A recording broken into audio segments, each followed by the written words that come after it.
Give it up today on Locked On at Texas Tech. Big 12 meetings watch. Power conferences bucking and clucking for the good of the game.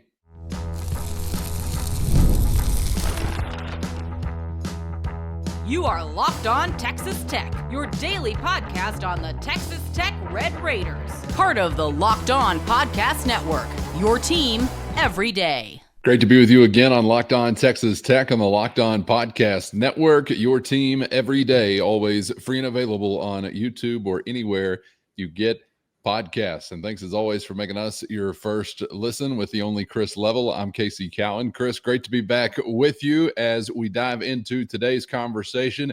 It's meeting time. It's ballroom time. Committee room time. It's another one of these moments within an off season you kind of check off, I suppose, and that means we're one step closer to football time. Big 12 meetings set to begin this week, and I don't know if we may just be saying this every year moving forward, but some of the most important meetings there have ever been in the history of a league seems to come rapidly now as the stakes remain high and change continues to remain in the wind. So it'll be an important time to process some things, some different things being reported on, and of course, given some of what we'll get into on today's episode, the posturing that we'll get out of all of this by the Big 12 or other leagues. I'm sure you've noticed some of that posturing already. But as for the agenda and some things that we'll learn about, I guess, this week, we can touch on a variety of different fronts here. We'll have some football news, some kickoff times. We'll have some questions about upcoming basketball schedules and how that's going to be maneuvered.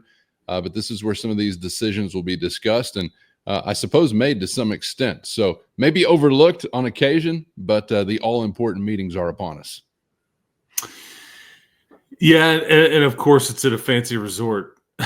as you mentioned, the Waldorf Astoria in Orlando, Florida is the site of this year's Big 12 spring meetings, I guess it would be termed. I think at some level, all the football coaches attend this, all the athletic directors, and all the basketball coaches. I think I'm right there. I don't know if it's all simultaneously or there's you guys are day one, you guys are day two, something like that. I don't know the exact time frame there, but I believe that is indeed the case. So yeah, we can kind of gloss over some of the things that we may see come out of this deal. I don't know what all will be reported, but I think a lot of this will be discussed and decided on or, broached. How about that for a term? Didn't have that on my bingo card as we began the episode.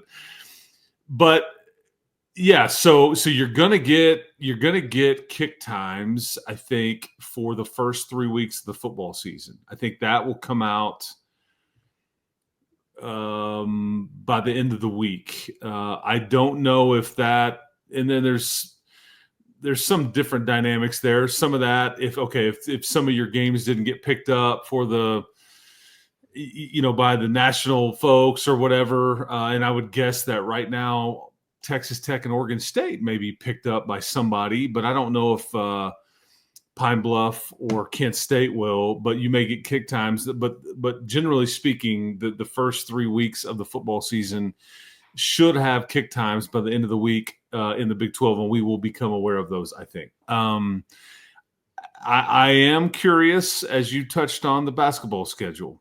Hey, before we get to the round ball, can I ask you a question about the kick time aspect? Because I'm sort of growing curious at this point what a preference even is, because I used to think for everyone, internal, external, in the stands, on the sidelines, for the most part, once upon a time, and maybe I was wrong then too, but I thought under the lights. Everybody wants under the lights all the time, every time. We want the Saturday night party.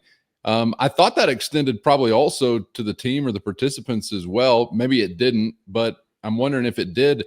Has that kind of changed? Because I swear you've told us before that Coach McGuire is a fan of sort of the midday. Is it that 2:30, 3 o'clock kind of window that they really like? Well, there's a lot of dynamics there. I think generally speaking, he would say his favorite time to start a game is around 2 or 3 in the afternoon. Yes. However, if we're talking about these first 3 weeks, I don't think that is prudent because of the possible high temperatures that would still be in and around Lubbock and West Texas in late August and early September. I think they would try to. So like those first 2 weeks, they could be left up to the actual university if they're not picked up by anybody. It's an ESPN Plus venture. Then I think you largely get to decide, what you want to roll with. You want to go 6? Do you want to go 6:30? You want to go 7? What's your preference? And some of that is, okay, what other games are going on? What are we trying to do? We're just trying to get the most people there. So let's make it palatable from the temperature standpoint. I mean, so there's a variety of different ways to look at that. But yes, I think he would tell you, and he has told me that on one of his coaching shows before, that I think 3:00 is pretty much his ideal start time, because you kind of get up and get rolling, and you still have the evening kind of to do what you want to with and all that. So I think it's right there in that sweet spot. So yeah, maybe it's just not right out of the gates at 11, but you're also not in a kind of waiting around all day mode, as I know that can get a bit redundant, I'm sure, at the hotel or wherever everybody's hanging around for a 7 or whatever it might be. But I thought that was interesting. Yeah, and I think you're dead on, though. I think the favorite right now would be somewhere between 6 and 6:37 for the first 3 weeks of the season, unless that Oregon State game gets picked up and somebody wants to put it in the middle of the afternoon or in the morning or whatever. I mean, that I wouldn't rule that out either, but that would be the one that I would say has a chance. And in a normal year, maybe that one doesn't get picked up, and maybe your other ones don't get picked up. But maybe this year, because there's some excitement and anticipation, maybe you do get picked up in a weird dynamic. So don't know what all is available those weeks as far as times, networks, all that stuff. They're your home games, so it would be under the Big 12 TV contract in all aspects. So it's not like somebody else is making that decision. So, because I think next year you go out to Corvallis, and obviously that would fall under the CW and whatever else the Pac-12, those two schools, and whatever the Pac-12 looks like at the time, that it would fall under their contract. So there's that. I mean, and that's news. I don't know if people are just like waiting by their computer and Twitter and whatever, trying to, like, I can't wait. But you're going to get that.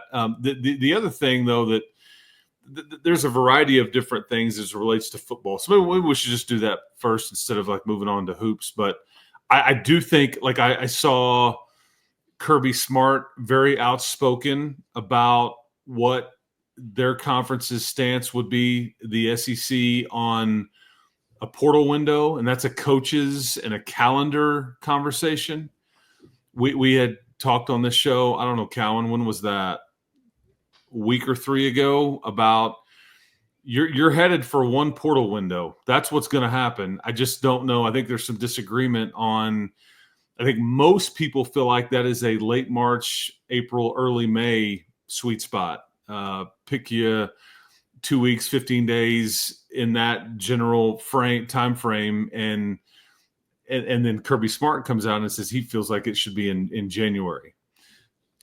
I think as far as the academic calendar and just the calendar in general, it seems to make most sense late in the spring. But I think that you could get a stance as far as the coaches and some alignment there on what they view it as.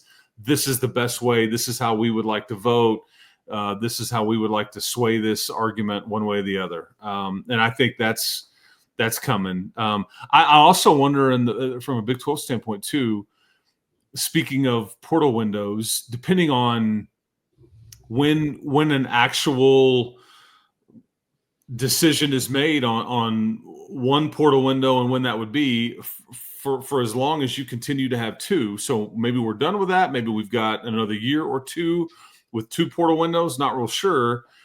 I wonder if they will adopt a rule similar to what the SEC has. And then if you enter the portal in December and you go to a Big 12 school and then decide, okay, this isn't for me, you enter in the spring portal window, you can't go to another Big 12 school. And we saw that this year. I believe there was a player that went from Arizona to Kansas back to Arizona. Now, they don't play each other this year, but that just seems to be a common sense thing. Like, I could see them discussing something like that and adopting it in the short term while there is 2 portal windows. And again, we may be nearing the end of having 2 different portal windows. And we'll get to the college football playoff stuff in a bit. But the other main thing that I think is fascinating is...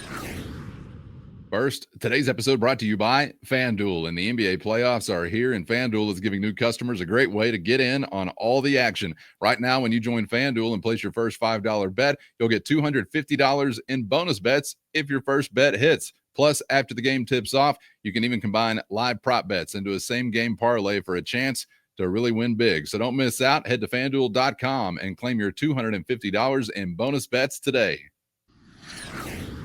The other main thing that I think is fascinating is what they decide on as it relates to the basketball schedule.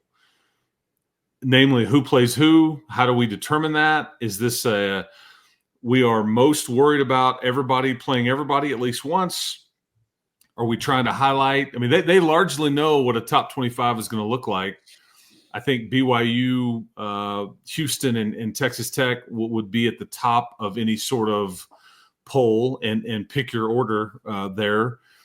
Do you want to highlight those matchups? Does that concern you? Do you want to ensure that those teams are playing each other twice? Are you going to get more geographic with it? Do you have, are we going to create this pod thing where, okay, you're going to play these 3 or 4 teams twice and everybody else once? I mean, what exactly is that going to look like? Because however they decide that could largely determine who wins this league.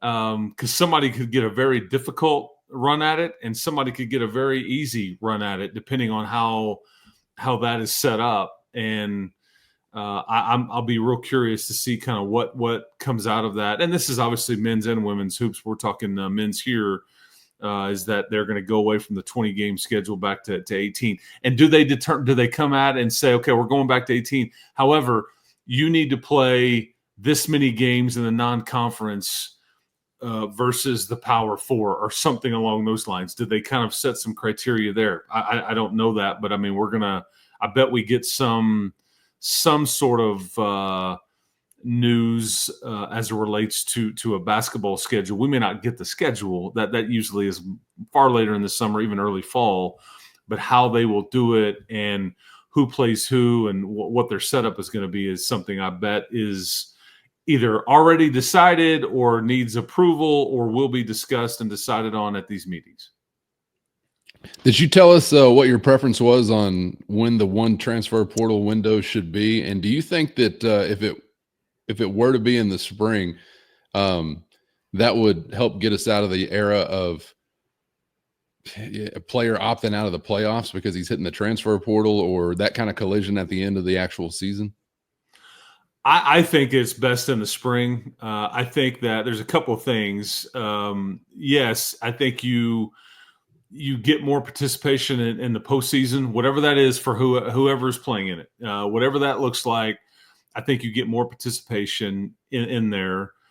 And I think that's a good thing for the sport. I think you also get through the regular season and remove emotion from everything. If you can't go anywhere for another 4 or 5 months after the season is over, nobody makes a, man, I'm really frustrated with this coach or this scheme or whatever. Somebody could have said that at Texas Tech, for example, this past December, and then a whole bunch of coaches leave and you get new schemes and everybody starts fresh and you go, well, maybe I really didn't want to leave. You know what I mean? I mean, it just removes all of that stuff from anybody's thought process, which I don't think is a bad thing. And there were, I don't remember how many times it was done, but there were multiple players out there that transferred twice. I just think that it's like, what are we doing? I mean, again, you're allowed to do what you want. These are the rules. But I mean, I I think we need to remove that as an option. I think one portal window is sufficient.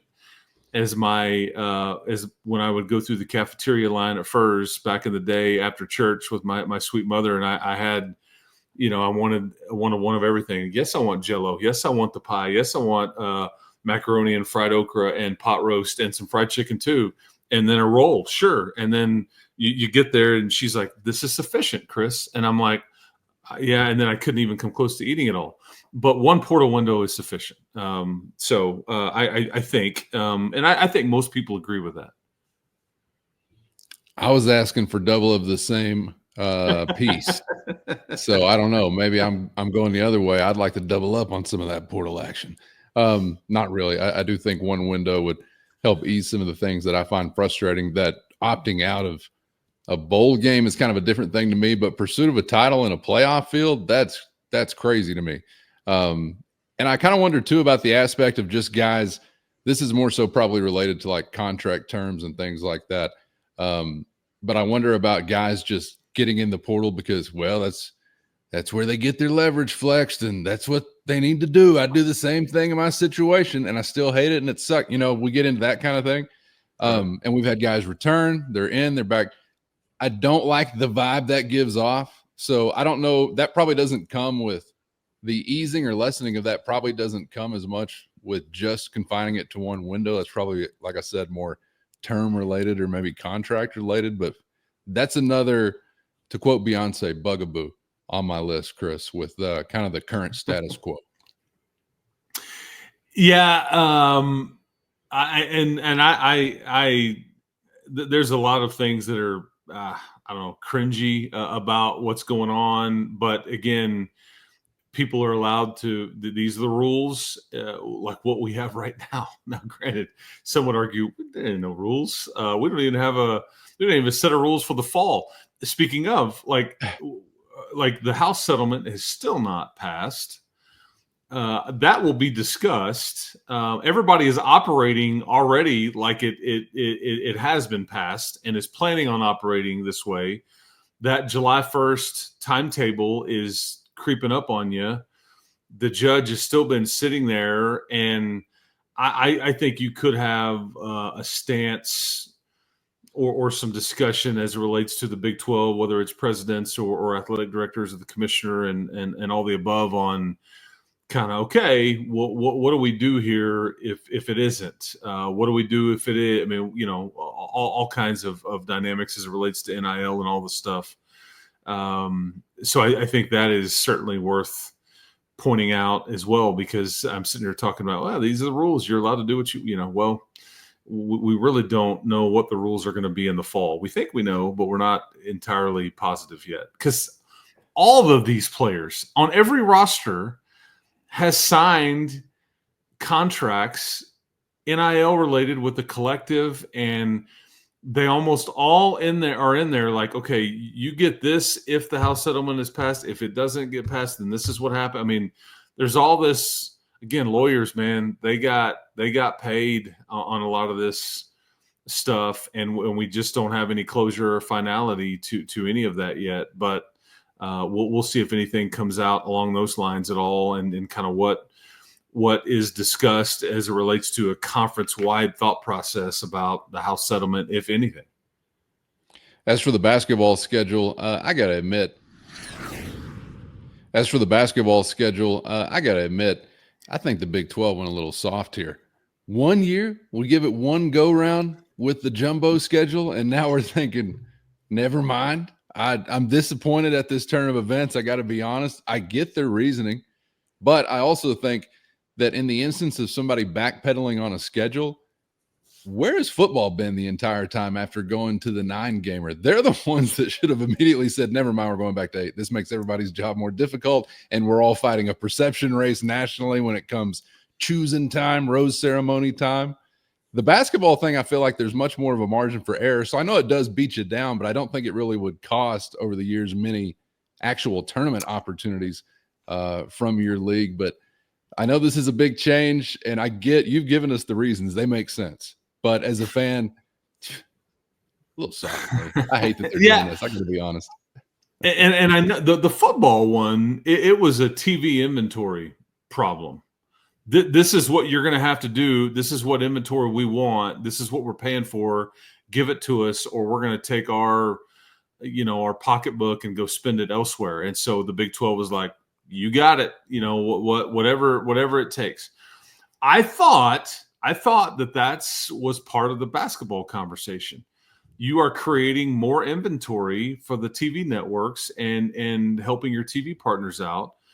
I was just clearly wrong there. I don't think that had any component to it whatsoever.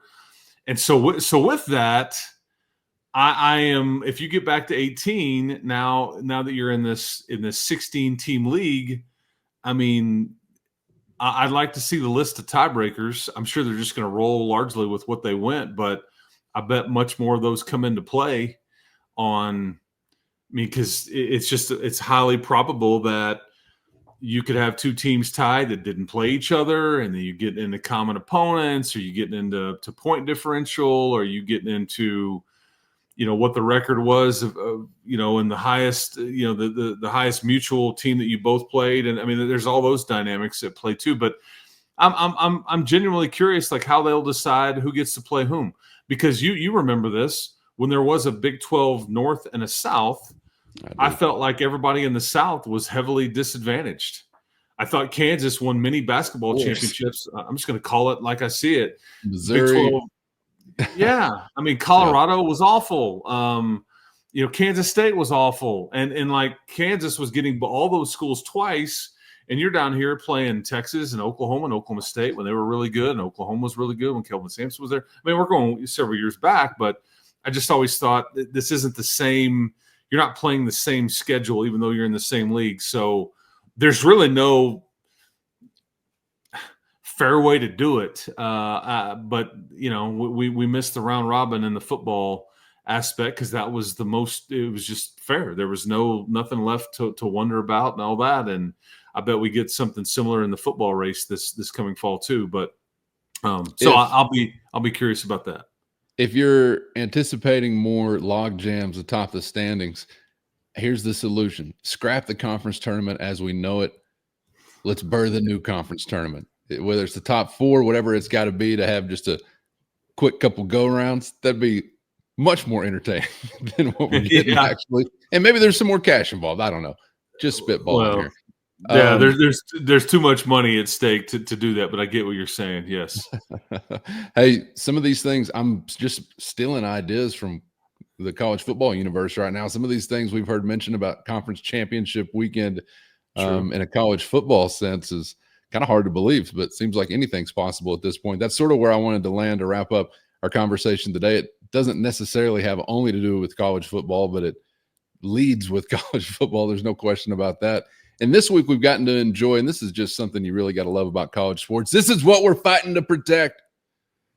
There's beef, Chris, beef afoot. We're arguing about public media releases from conferences that were real or fiction. We're saying this, we're saying that. Greg Sankey, SEC overlord, college football overlord, making comments regarding what's good for the game or lectures about what's good for the game. So I'm actually interested. This is not even necessarily a term or descriptor I knew I'd be throwing out there in 2025 when it began, but I'm interested in some power conference posturing this week. And it sort of feels like you're up at kind of a plate or something where the people shine a flashlight on you for a second. They're like, all right, well, what's Brett Yormark possibly going to say to a reporter here or there? And he's been pretty open when he wants to be about some things so far. So I'm interested in this angle to see what else maybe is coming about for us to process between some conference leadership or figureheads as we roll through the rest of this week. Yeah, Greg Sankey clearly had an issue with Jim Phillips and Brett Yormark, not press release, but through the media.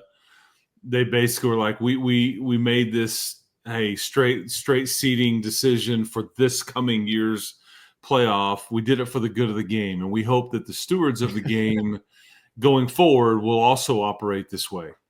Okay, so a bit of a shot fired. You got to love it too. I applaud it. Greg Sankey. that Greg Sankey appreciated it all too much.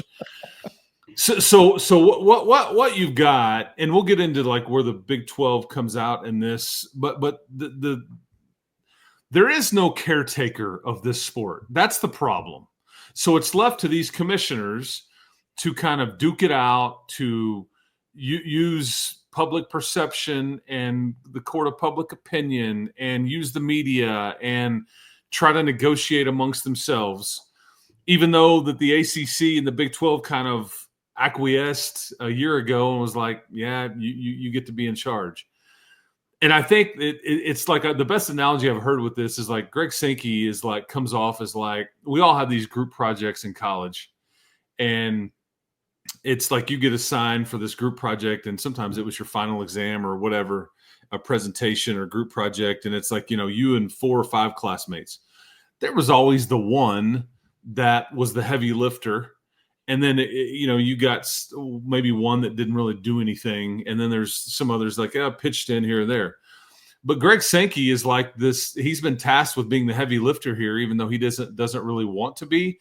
But this is what comes with the seat that he's in right now.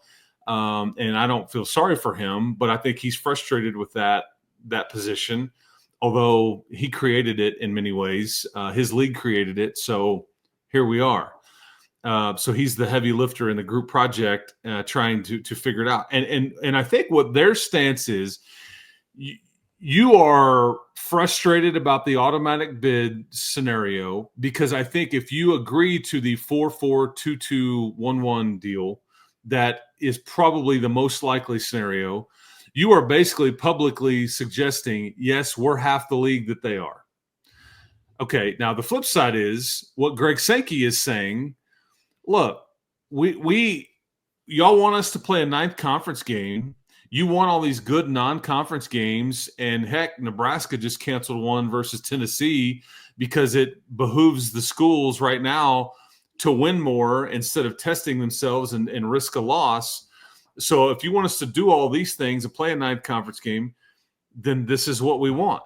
We want and what's crazy is if you were to do a straight seeding like 1 through 16, I'd be willing to bet you that they probably get 5 or 6 of those. So when he says we may be costing ourselves potential bids, I don't think he's necessarily wrong. Now, keep in mind, in the model that I'm giving you, there are those 3 at-large bids.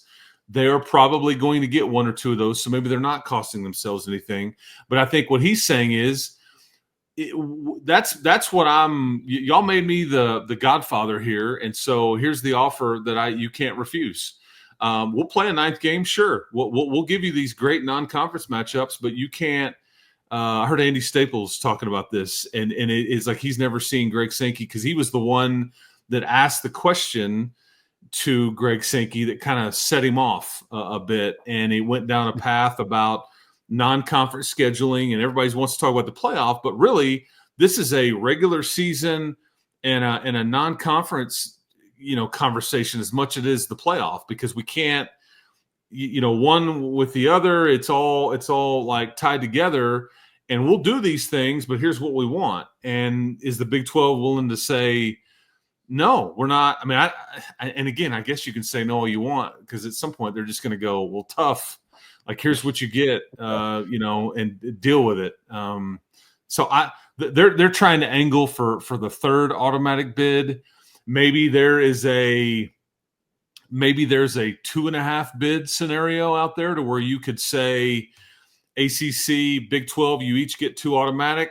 We will guarantee another bid of those at large goes to the highest ranking ACC and or Big 12 team. So one of these leagues will get a 3rd every year, and the other will get 2. And so you get 2.5. I mean, I don't know. It's you're angling, you're arguing, you're firing off shots. I mean, the Big 12 athletic director said to Ross Dellinger, we're going to war. A bit of an overstatement there, but I think that in terms of his anonymous, or do we know who that was? No, it was anonymous. Yeah, and I'd take a little bit more seriously if somebody would attach their name to it. But that's what rhymes with Lamey Shallard. maybe. Wild guess. I don't know. But this is this is your last hurrah. You're trying to play the good of the sport card. You're trying to play the we're going to war card. We're not going to take it anymore. I don't know what choice you have in the matter. The whole thing sucks. There is nobody in charge. You negotiated your power away if you're the ACC or the Big 12, and so you're left with Lord Sankey and Lord Petiti to decide your fate ultimately. Print up the shirts. We're going to war on the front for the good of the sport. On the back, let's roll. How can you argue against that? You can't stand up against a force like that. It's for the good of the sport, Greg. I think most of this, just kind of much ado about things that will eventually just work themselves out. I think these are just the labor pains anticipated with college football trying to reconcile itself with what would be a normal and appropriate postseason. They're having to figure it out. It's taken 100+ years to figure it out, so it's not going to come without some whimpers at the end. But obviously, you've got to address the regular season. I agree with what he's saying. It says much about the conference schedule and non-conference schedules, because one of the great frustrations in trying to figure out a more sensible or appropriate postseason format for college football in the FBS category, at least, I think over the years, at least for me, Chris, has been the fact that you can't even get off to any kind of similar start or pursuit through regular seasons of those, conference interests. If you're playing different numbers of conference games, you got different types of requirements or even mandates sometimes for non-conference scheduling, as far as, Power 5 opponents or the cupcake walk that plenty of us have been familiar with as well. So yeah, you've got to tackle that. I do think that these things are all, they're all within reach of finding agreement, but I kind of wonder at the end of the day, now you need like conference commissioners, maybe more so than ever, that are just great consensus makers. Like, I don't know what the number one skill set was for a conference commissioner previously, and maybe it was already that, but you really need to be able to generate some agreement, and let's rally some folks, because you're right. There's not a caretaker other than these sort of individual ones presiding over factions or regions. I mean, we're trying to figure these things out. When Greg Sankey says in front of the podium, like, I've got people in our room that are wondering aloud, why are we even associated with the NCAA anymore? Yeah. I mean, when you hear those things, it's like somewhat shocking to the system, because like 15 years ago, if you would ever have heard that, you would have, it's a massive story. And now it's just like, it's not even the lead. No. It's almost assumed. You're not, at some point the NCAA will have no say so in college football, and you'll just all kind of do your thing. And the part, like, so as it relates to the Big 12 meetings, like, I don't know, do you get behind a preferred format and then publicly say, this is what the Big 12 wants? Because everybody's got to have a vote in this deal, and everybody is ultimately going to try to do what's best for them. And I can't fault Greg Sankey for that when Brett Yormark is trying to do the same thing. So sure. I don't know. And the problem is I think you're publicly saying this AQ stuff is silly, because really it's because you haven't given us enough. I think the AQ thing would be a lot more well-reasoned in that room if you say, we'll give you a third one guaranteed every year. I think they'd go, it's not so bad. I just think the four versus the 2 is a bit hard to stomach, perception-wise and all that stuff. And again, it may be the best you're going to do. Because if you go to a straight seeding and say, hey, 1 through 16, we'll leave it up to the committee. And we know that committee, more than likely, probably not going to help you. The problem you're going to have is if you go that route, and you no longer have anything more than your champion making it, then it becomes about strength of schedule and non-conference schedule and all that. Well, what we're talking about here is the SEC and the Big Ten have already kind of gotten together on a scheduling alliance, and they're going to guarantee themselves one of the playing each other. And so they, in some ways, have kind of locked you out. So you can't even get really strong with your non-conference schedule to improve your situation in the eyes of the committee if you go to a straight seeding scenario. So Big 12's in a bit of a pickle. The ACC's in a bit of a pickle. Now, all you've got right now is to squawk and posture and to try to come up with a solution that the Big Ten and the SEC go, okay, we'll do this. I don't know if there's a happy medium or if they're just going to take the 4-4, 2-2, 1-1 deal and go, here's your cake. There's no sugar in it, but you're going to like it, and put some ice cream with it or something, but try to dress it up, because otherwise this sucks, but this is what we're giving you. I mean, I just don't know what recourse. And again, you're getting a lot of politicians starting to speak aloud and threaten and this and that. And maybe that's what you think you have in your back pocket if you're the Big 12 or the SEC. Get enough but with government, how long does that take? And okay, so they bring Greg Sankey up to Washington, D.C. and put him behind a microphone, and then what is he going to say? He misremembered like Andy Pettit did years ago? I mean, or Roger Clemens, whoever that was. Sir, I did not stick that needle in my arm. I did not take steroids. I don't know, but that's kind of where we're at. But I bet you get some sort of stance from the Big 12 on what their preference is, or here's what we've suggested, here's what we could get behind, and we'll go from there. Yo, Brett, keep the squawking to a minimal, stay humble, grateful. We're doing it for the good of the game. That's our message. Let's stay on brand. Appreciate everybody's time. Thank you for being out there, Chris. Appreciate your time as well. Enjoyed it as always, and we'll see you for the next one. Sounds good. Appreciate it. Get subscribed on YouTube or anywhere you get podcasts so you never miss an episode. Thanks to the Everydayers for always being out there riding along, and appreciate the Matador Mob for being there as well. Hit the show notes and find a link to a free 14-day trial. That's your direct line to Chris and myself with one-on-one text sent straight to your phone. For Chris, I'm Casey. Thanks as always for the time, and we hope to see you back for the next round on Locked On Texas Tech.